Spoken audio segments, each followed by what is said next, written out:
Guys, we're back with another YouTube video. So we're gonna be reacting to Tyler Ventilli for this video. I said it in my last live, I would react to Tyler Ventilli, and my friend Jackson wanted me to react to him, I guess, and then so with my brother. Same with my brother. So yeah, we got that. But yeah, let's get into it, guys.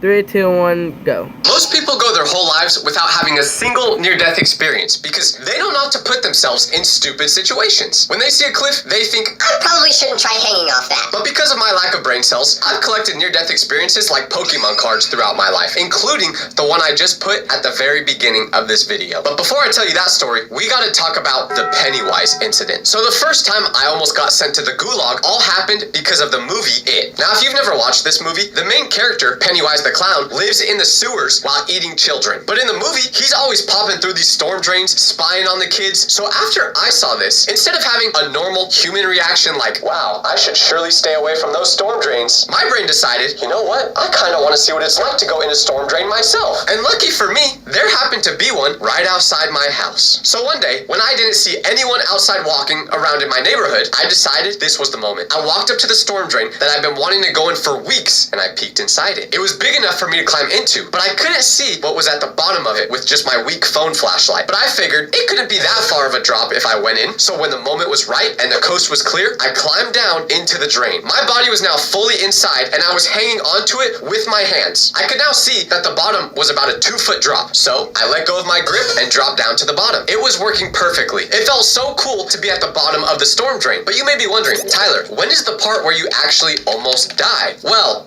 the second my feet hit the bottom, I looked up and realized I had a problem. There was no ladder to get back up. No steps, no rope, no convenient climbing apparatus of any kind. Just smooth concrete walls and daylight mocking me from way up above. Now you may be thinking, Tyler, of course it wouldn't have any way to get back up. It's a storm drain. It's not meant for people to go into. Yeah, unfortunately, I didn't think about that. And once I found out there was no way back up, I figured out I was stuck. The panic started setting in slowly. First, I was just like, okay, this is fine. I can figure this out because I've seen maintenance workers being here before, so obviously there's gotta be some way out, right? But then it was like, okay, I don't see any way to get out. And after a couple more minutes, now I was like, oh my gosh, I'm gonna die in here. And at this point, you may be saying to yourself, okay, yeah, the situation kind of sucks, but you're not gonna actually die in there. Stop being dramatic. Like, eventually, someone will get you out. well, give me 1 minute and I'll explain to you why that was not the case. Because when I got stuck, I tried jumping first to get out. Just jump really high and grab the edge. The only problem was the edge was like 8 feet above me and I could maybe jump 4 inches on a good day. Then I tried the Spider-Man approach. You know, where you press your feet and hands against the walls and then shimmy up. I'd seen it done in movies. It looked totally doable. So I pressed my feet against one wall and my hands against the other and tried to climb. That lasted approximately 3 seconds before I found out I'm out of shape. So I did the only thing I could do. I yelled for my mom. And when I say I yelled, I mean I yelled. I was screaming, Mom!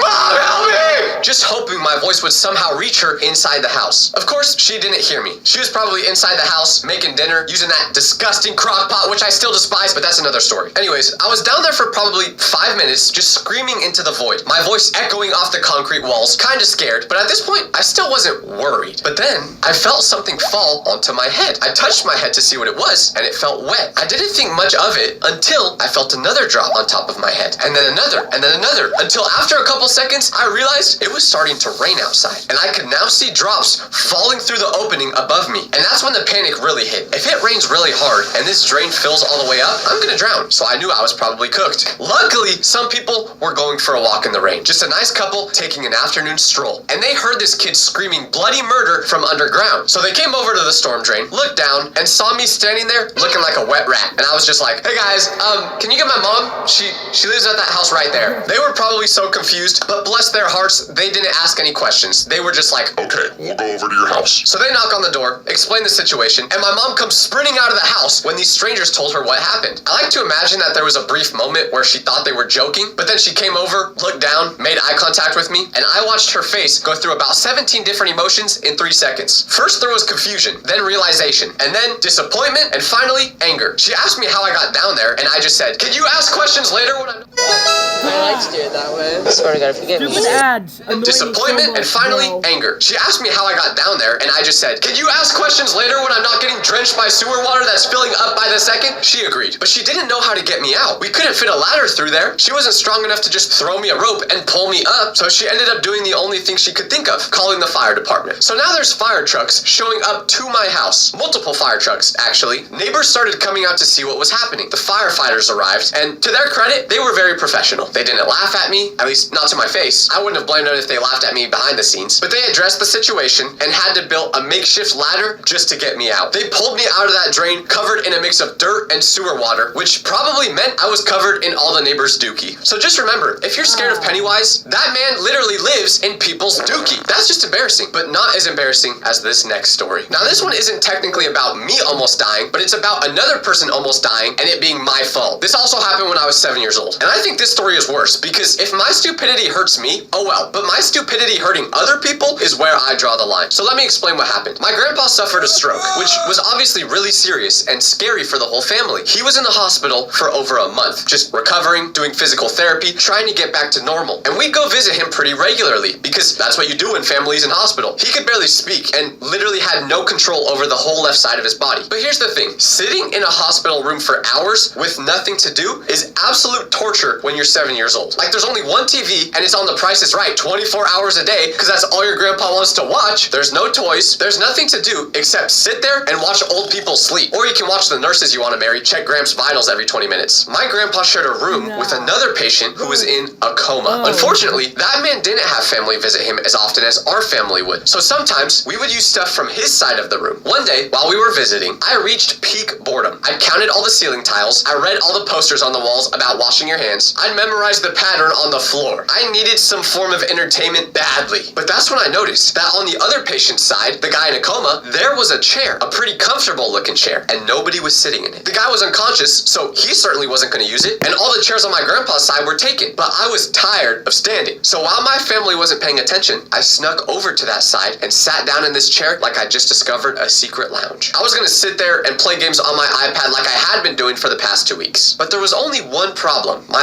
iPad was about to die. The battery was in the red zone, so I needed to charge it immediately because I was trying to play some Fruit Ninja. This was a life or death situation. Well, probably not as life or death as some of the patients in that hospital, but you know what I mean. I looked around for somewhere to plug in my charger, and I found a wall outlet right next to the guy in a coma's bed. Problem solved. The only issue was there was already something plugged into it. There was this cable taking up the outlet, and in my mind, I thought, that's annoying, but I need this outlet more than whatever this cable is for. What could it even be plugged in for? Is the guy gonna play Fruit Ninja too? I highly doubt it. A normal person would think, maybe I shouldn't unplug random cables inside a hospital room. But this was Tyler we're talking about, so I just unplugged it, yanked it right out the wall like I was unplugging a phone charger. No big deal, right? Wrong. The second I unplugged that cable, a bell started ringing. And I don't mean like a gentle ding, ding type of bell. No, I mean alarms going off like I just triggered a nuclear launch sequence. The bell was so loud, my ears were ringing, and then nurses came sprinting into the room from every direction like Olympic athletes, radioing for backup, moving with urgency. A nurse gets to our room, and she looks me directly in the eyes and says, Did you unplug that cable? I looked at the cable in my hand, then at the guy that was in a coma, and then I looked back at the cable, and I went,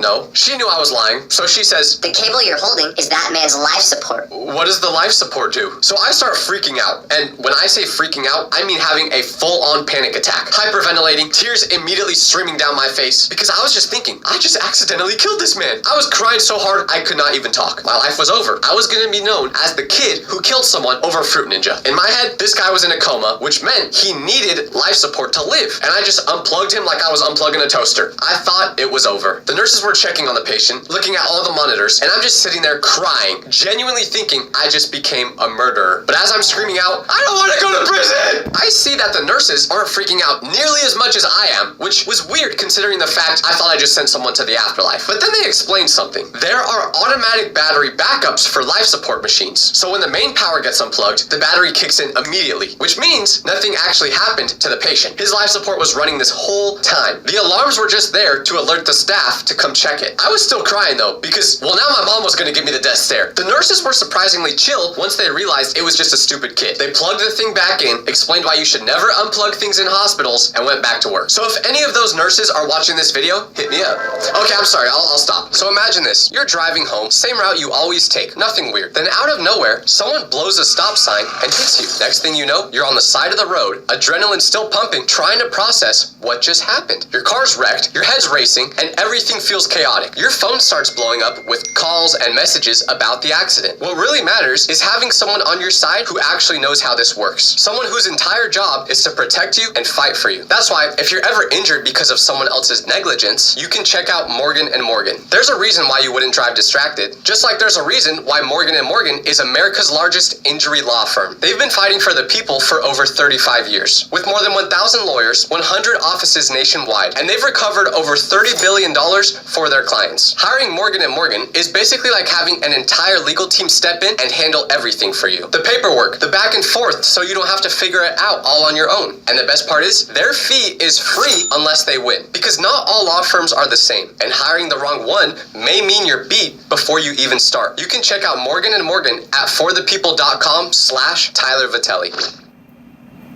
Low. Chance of survival with different vehicles. For These ads, stupid. At forthepeople.com/Tyler Vitelli.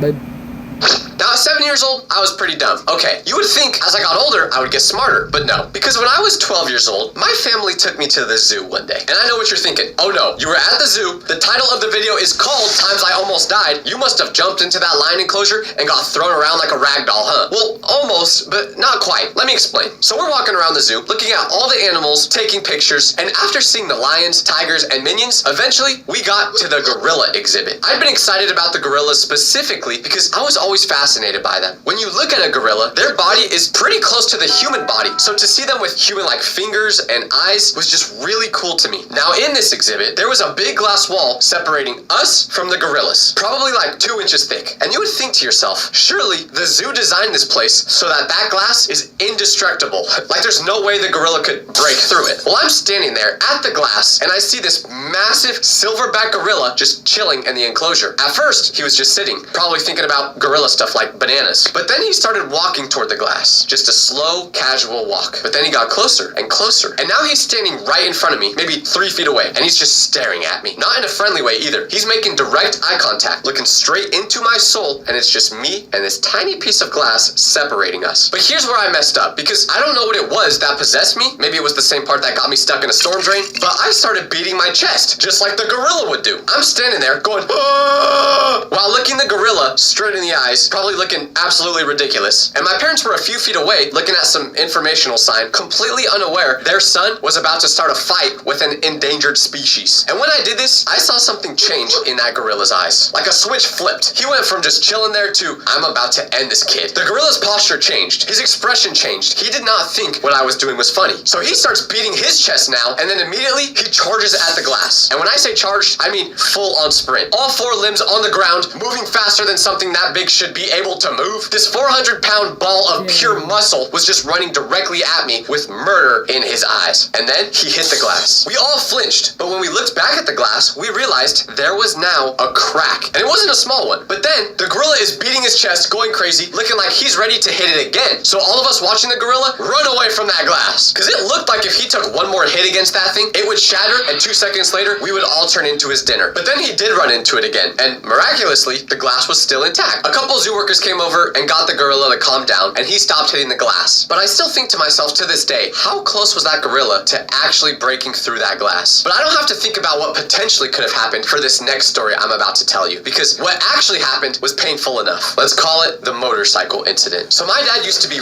really into riding motorcycles in the desert when I was younger. Every weekend, he'd load up his bike and just ride for hours. And he wanted me to get into it because, you know, father-son bonding time. The only problem was he always made me use the little kid bike. These things only go like 10 miles per hour. Like they're basically designed for toddlers. And I hated it. Every time we went riding, I'd watch my dad go on his big bike, just flying on that thing, doing cool turns, looking awesome, while I'm just puttering along on my baby bike. I felt so embarrassed. For probably a year, I begged my dad to let me try a bigger bike. Every single ride, I'd ask. But every time, he'd say, no, you're not ready yet. He was right. Because finally, when I got to about 8 years old, he decided I was ready. He bought me a new bike, a real bike. This thing had power. I was so excited I could barely sleep the night before testing it out. But what I didn't realize was just how powerful this bike actually was. The little kid bike was like a tricycle. This new bike was like going from a tricycle straight to a Ferrari. So we get to the desert, unload the bikes, and my dad gives me the safety speech. Remember, this is more powerful. Start slow. Got it, let me go. I got on the bike, pulled the throttle all the way back. The bike took off like a rocket. It went from 0 to 30 miles per hour in maybe 2 seconds, which doesn't sound that fast, but when you're 8 and you've never gone faster than 5 miles per hour, 30 feels like you're breaking the sound barrier. I couldn't control it at all. My hands were locked on the handlebars in pure panic. The bike just kept going, and I was swerving everywhere like I was in a video game with broken controls. My dad was trying to yell something behind me, but I couldn't even hear him over the engine and the blood rushing through my ears. But here's where it gets really bad, because I was heading straight for a group of people having a campfire next to their motorhome. I was on a collision course with these innocent people just trying to enjoy their camping trip. There was probably 4 or 5 people sitting in camping chairs around this fire, maybe roasting some marshmallows. They looked so peaceful. But eventually, they realized, this kid isn't gonna turn. I saw their faces change from having a nice, relaxing evening to, oh my gosh, this kid is gonna run us over. Now, I didn't want that to happen, so I did the only thing my panic brain could think of. I turned the handlebars as hard as I could to the left. The bike turned so sharply that I couldn't stay on it. I fell off, and because I turned right next to where they were sitting, I slid directly into their campfire. Not near it, into it. My head was literally in the fire like I was the next marshmallow about to become a s'more. And when my momentum stopped, I just lay there for a second, not moving. Not because I was hurt, but because I was catching my breath. I didn't even realize my head was in a fire, but the people saw what happened and pulled me out as quickly as possible. My parents came running over, and I could hear my mom screaming, like blood-curdling screams. She was probably thinking her son just burned his face off. When my mom took my helmet off, I was completely fine. Not a single burn. The helmet protected me from the fire. I don't know if motorcycle helmets are designed to be fireproof or if I just got incredibly lucky, but I was completely unharmed. I didn't even know I fell into the fire until they told me. I felt the fall, I felt myself sliding, I felt people grabbing me, but I didn't feel any heat or flames. I basically got out of that situation with just a few scratches. I gave the bike back to my dad immediately and said, Okay, can I just have the little kid one again? you know, I'm starting to notice that there were a lot of moments in my life where I did something dangerous involving fire when I was younger. And that remains true for this next story about the time where my mom made chili one night. But this wasn't just any chili. No, this was really good chili. The kind that's been marinating all day, got all the spices perfectly balanced. The kind that makes the whole house smell amazing. Okay, I should stop describing the food. I'm just getting hungry. I know I've said before that my mama can't cook, but when it comes to chili, she locks in. There was only one problem. I wasn't home the night she was making it. I was at a friend's house. So when the next day came, you know the one thing I wanted to have was some of that leftover chili. So I went to the kitchen, and she had one bowl of it left over, saved specifically for me, and it was wrapped in tinfoil. But it was cold from sitting in the fridge, and since I'm not a psychopath, I decided to heat it up in the microwave. How could I mess this up? Well, never underestimate my ability to ruin something, because remember, I said the chili had tinfoil on it. I had absolutely no idea that tinfoil and microwaves were mortal enemies. Nobody told me What if your favorite book could talk back? Jesus Christ. the chili had tinfoil on it. I had absolutely no idea that tinfoil and microwaves were mortal enemies. Nobody told me they had beef with each other. Get it? Beef? Chili? So I took this bowl of chili out of the fridge with its tinfoil on and put it in the microwave. I then set the timer to 1 minute. I pressed start and I left the kitchen to go to the bathroom while it was heating up. So I'm in the bathroom when I start to hear sounds coming from the kitchen. At first, it's just a little popping. The popping sound gets louder and faster. And now it sounded like someone was setting off fireworks in my kitchen. And you know the popping sound is loud if I can hear it over the sound of my stream. I ran back to the kitchen as fast as I could. Inside the microwave, there was a full-on fire. Not a little flame, a legit fire with sparks flying everywhere like a Tesla coil. The tin foil was glowing. There were blue and white electrical arcs jumping around. And for a second, I stood there frozen, just watching this light show. And then I realized I'm the only one in this house. I should probably stop this before it burns the whole place down. So I ran over and opened the microwave door, which stopped the sparks, but the damage was already done. The inside of that microwave looked like it had just been through a war. The microwave was dead. Not like a it just needs to cool down type of dead. No, like a never gonna work again dead. I tried pressing buttons. No one else else was home, so I decided the best course of action was to just not tell anyone what I did. So I cleaned up the bowl of destroyed chili, threw away the evidence, and left the microwave looking normal from the outside. You couldn't tell it was broken anymore unless you tried to use it. But a couple days later, my brother did try to use it. He put his food in, pressed some buttons, and nothing happened. The display didn't light up, and he told my mom. So she came over to look, and they were both confused. And this is where I had to lock in, because I walked over, looked at it with them, and then said, Huh, that's weird. Josh, you just broke the microwave. I blamed it on my brother. They never found out it was me. To this day, they probably still think that microwave randomly died. Now, I need everyone to pay very close attention for this next story, which is the chainsaw incident. And I can easily say this is the closest I've ever personally come to